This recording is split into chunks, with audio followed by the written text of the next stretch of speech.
were first introduced to rap and dance group when I was 8 years old.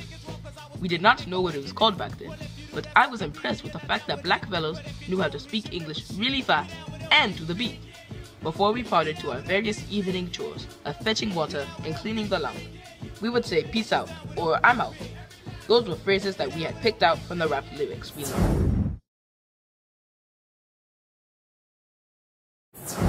For several days, we walked on a tiny path that was about a foot wide, walled by thick bushes on either side. We were all so hungry that it hurt to drink water, and we felt cramps inside of our guts. The flesh on the palms of my hands were peeled, swollen, and blistered.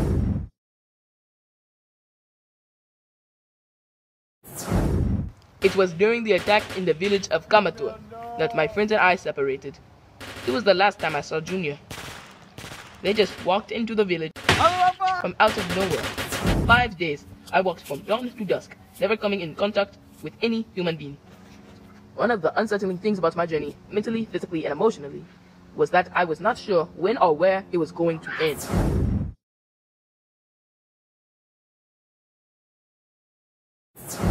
They stayed in that house, Kasimu said to me as he pointed to one of the charred houses. I did not know what was happening to me. I got up, walked behind Kasimu, and locked his neck under my arms. I squeezed him as hard as I could. We must have been walking for days. I do not really remember when suddenly 2 men put us at gunpoint and motioned with their guns for us to come closer.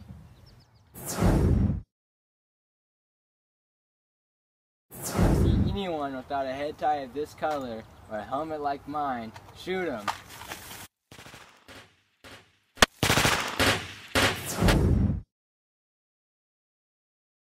My rule was kill or be killed.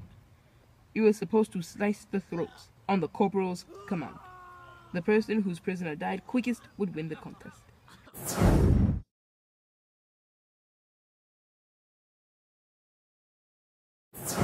The rebel boys drew out the few bayonets they had and rushed towards us. As the boys rushed towards us, I threw a grenade among them, but the explosion was deadly.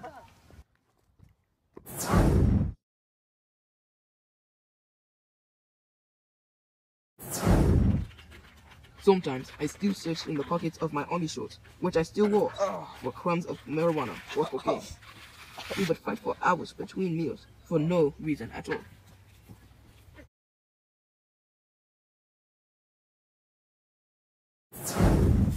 It took several months before I began to relearn how to sleep without the aid of medicine.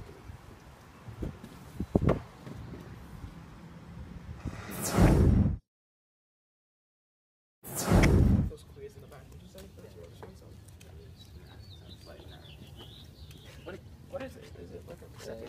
You'll find out. Oh, Uncle Donnie.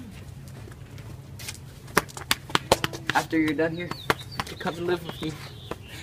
You are my son, and I don't have much, but I could give you sleep, food, and my love. This was beginning to be too familiar. The gunshots did not cease for the next 5 months. They became the new sound of the city.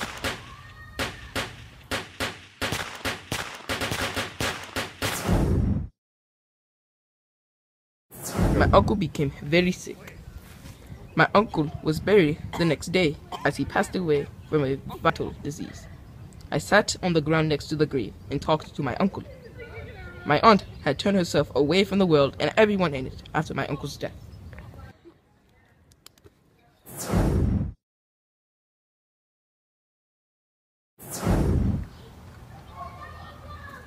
I left Freetown early in the morning of the 7th day after my uncle passed away. At the bus stop, they checked the buses for reasons nobody understood. After a few minutes, everyone was on board again, and my journey continued.